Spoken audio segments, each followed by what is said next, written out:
뉴스로본 특징 주인 권다영입니다. 현재 많은 클릭을 받고 있는 뉴스들 확인해 보시죠. 첫 번째 뉴스입니다.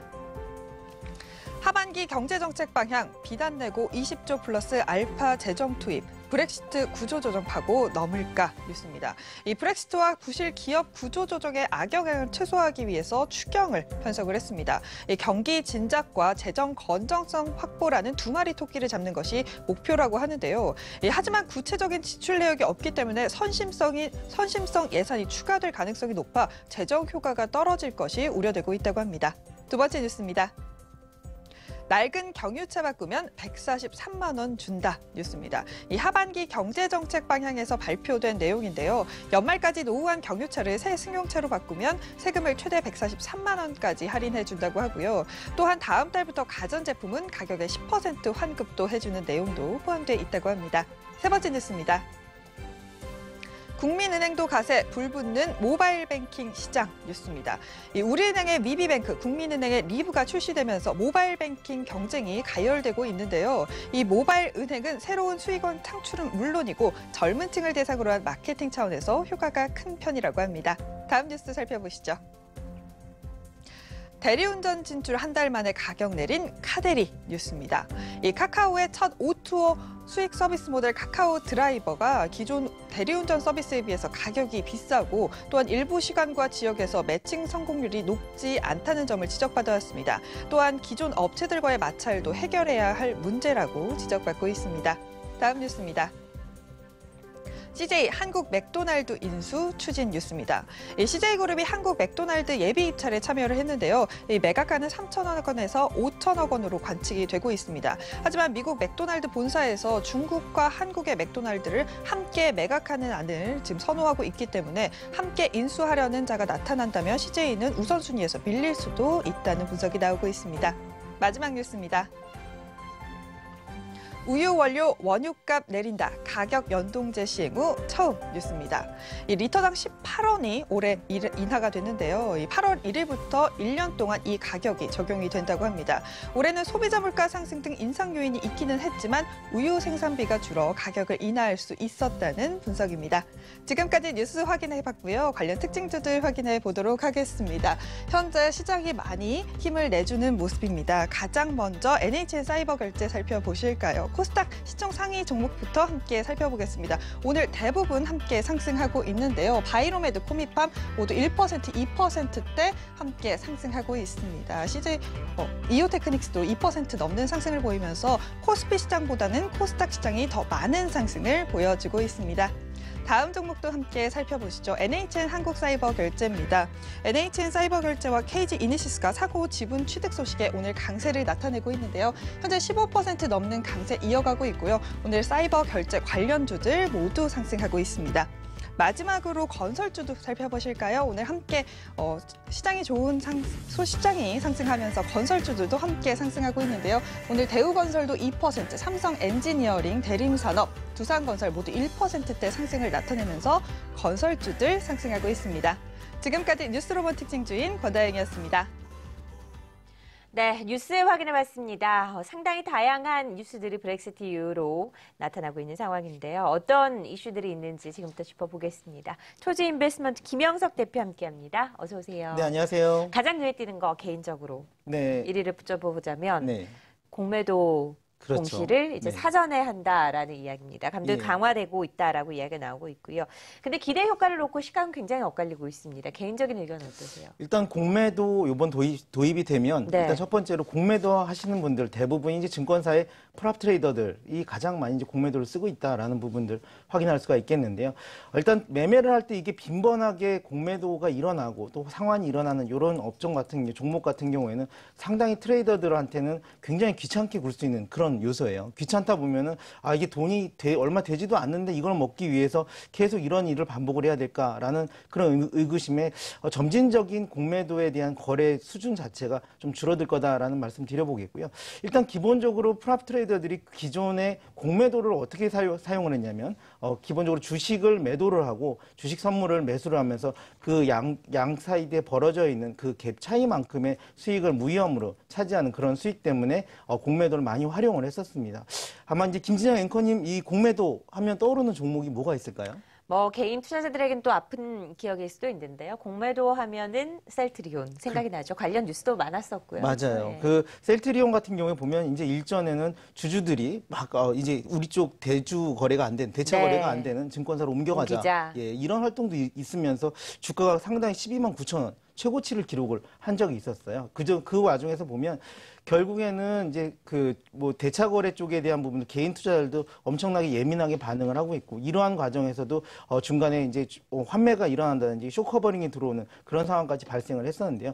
이번 같은 경우에도 대차 거래가 가장 많은 셀트리온 지금 현재 대차 잔고가 2조 원이 넘습니다. 2조 2천억 정도가 쌓여 있고 네. 지금 가장 시가총액 1위에 활용이 되는데요. 이게 보면 이제 시장에서 주식이 이 주식이 안 좋으니까 공매도를 들어간다라는 그런 종목도 있지만 대차 거래가 가능했기 때문에 공매도를 할 수 있었던 그런 종목이기도 했어요. 셀트리온. 그 다음은 이제 많이 차지했던 종목들을 보게 되면 SK 하이닉스.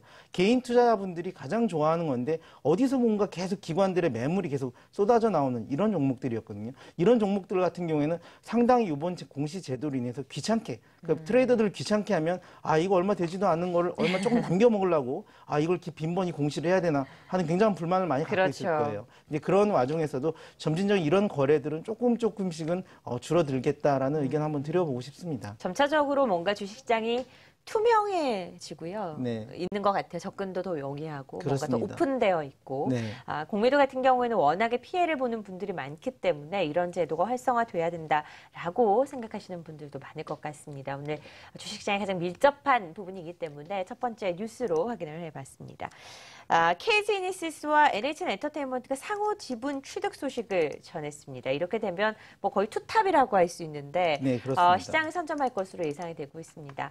뭐 KG이니시스, NHN 엔터테인먼트 이런 핀테크 관련주도 사실 작년에 워낙에 활황이었잖아요. 그렇습니다. 지금 잠시 쉬어가고 있는 것 같은데 어떻게 보십니까? 일단 핀테크 갖고 계신 분들 마음고생 굉장히 심하셨을 네. 것 같아요. 그전에 우리가 금융과 엮여서 핀테크가 일어난다라고 해서 주가가 핀테크 관련된 종목들 같은 경우에는 굉장히 많은 상승을 했고 또 지금까지도 많은 분들이 물려 계시는데요. 네. 이제 가만히 이런 거에 대한 산업에 대한 변화의 속성을 한번 들여다보면 작년 같은 경우에는 금융과 그다음에 전자결제가 손을 잡는다라고 하면 지금서부터는 포털과 전자결제가 손을 잡는다라고 봤을 때 다시 한 번의 그 일전의 금융에서의 이런 효과에 대한 의구심이라고 할까요? 이런 부분들이 있었음에도 불구하고 요번 같은 경우에는 실질적인 판매라든지 수요가 직접적으로 다이렉트로 일어날 수 있는 부분이기 때문에 금융과 손잡았을 때보다는 더 큰 영향력이 있을 것 같다라는 의견 한번 드려보고 싶고요. 네. 이러한 부분들 이제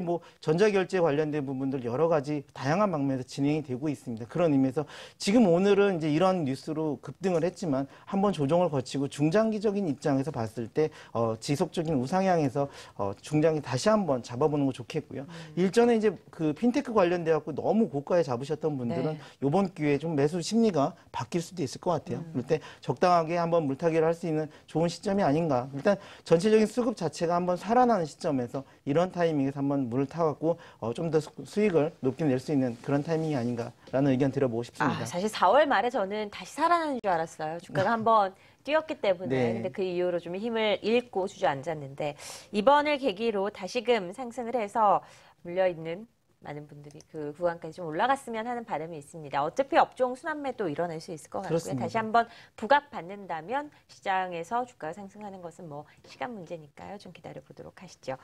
다음 알아볼 뉴스를 좀 확인해 보도록 하겠습니다. 형제 엘리트 이야기가 있고요. 네. 예.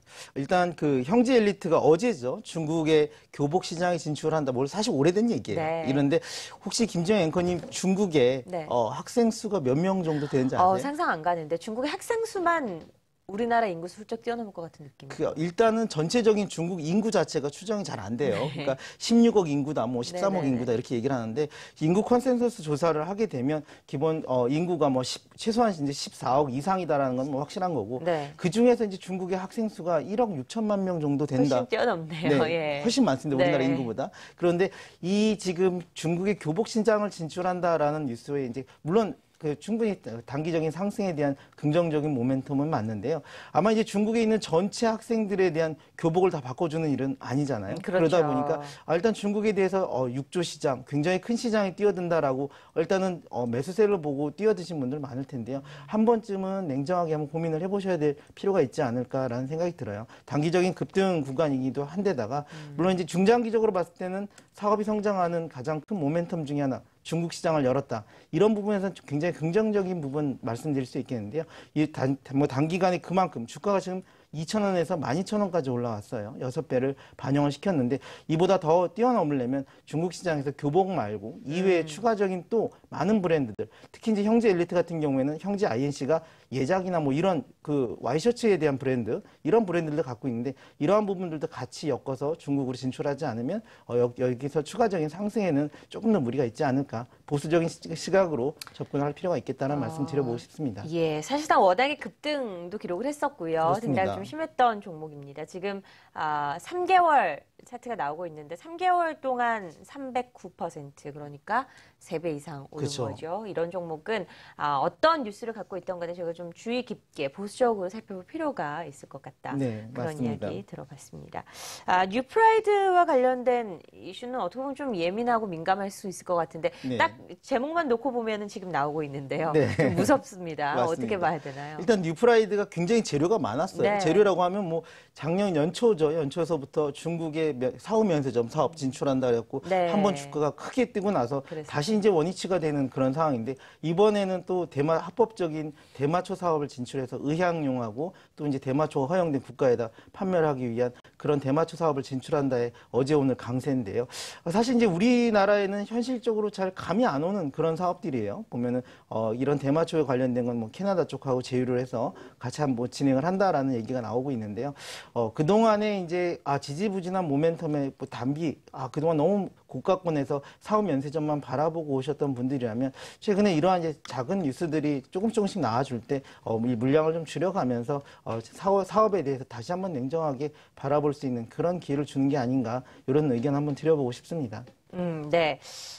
여러 가지 뉴스와 관련된 이야기를 해봤습니다. 전체 시장으로 좀 돌아가 보도록 하죠. 브렉시트 우려에서 어느 정도 벗어나고 있는 것 같습니다. 많은 분들 아직 어떤 분들은 사형 집행하기 전에 시장 오르는 것 밥 주는 거랑 비슷한 느낌이다라고 일부 개인들이 얘기하시기도 하는데 시장은 항상 예측과는 좀 별개로 움직이는 것 같아요. 시장의 움직임에도 순응을 해야 되는 것이 우리 투자자들의 입장이기도 하고요.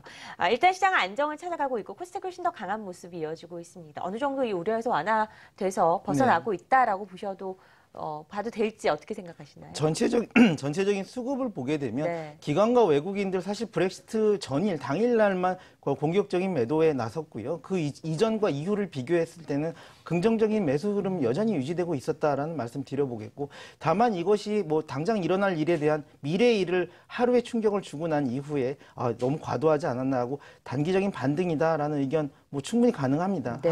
하지만 이제 전체적인 시각을 봤을 때 그럼 그 이후에 아무도 이 브렉시트에 대해서 악영향이 어디까지 갈지 모르지만 그 어디까지 모른다는 그 공포감이 사실 그 효과가 얼마나 그렇게 많거나 그러지도 않을 수도 있다라는 생각을 반대로 한번 해볼 수 있는 그런 시점이 아닌가 싶어요. 그런 의미에서 봤을 때는 뭐 이제 지수 관련 대형주보다 그전에는 시장을 이끌었던 지수 관련 대형주들로 시장을 좀 묶어가면서 그 패시브 자금들 뭐 패시브 자금들의 성격으로 시장을 좀 끌어왔다면 지금부터는 실적주인데다가 실적 시즌인데다가 지금서부터는 담아야 될 주식들이 좀 더 많아 보인다. 브렉시트가 조금 다시 한번 문제적인 부각이 된다 하더라도 이런 시점에서는 충분히 메리트가 있다라고 보는 관점들이 더 큰 것 같아요. 그러다 보니까 오늘 같은 경우에도 뭐 외국인 같은 경우에 적극적인 매도세는 나오지 않고 있는 그런 시점이고요.